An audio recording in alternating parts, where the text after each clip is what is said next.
మనం తీసుకునే ఆహారంలో కొంతవరకు మార్పులు చేర్పులు చేసుకోవటం వల్ల మన ఆరోగ్యాన్ని కొంతమేరకు, మరీ ఎక్కువ మాత్రం కాదు, కొంతమేరకు కాపాడుకుంటాము, ఆరోగ్యంగా ఉంటాము అనేదైతే నా అభిప్రాయం.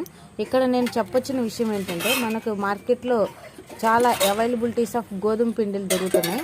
అవి ఫార్చ్యూన్ కావచ్చు, చెక్కి ఆట, ఆశీర్వాద్ ఆట అండ్ సంథింగ్ అలా చాలా దొరుకుతాయి కదా.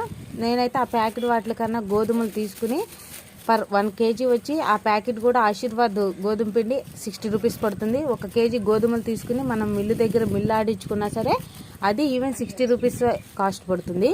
కానీ అక్కడ ఆ ప్యాకెట్ వాటికి ఎక్స్పైరీ డేట్ ఉంటుంది. మరి మనం గోధుమలు పట్టించుకున్నాం, మరి దీనికి ఎక్స్పైరీ డేట్ ఉంటుందో లేదో నాకైతే తెలీదు.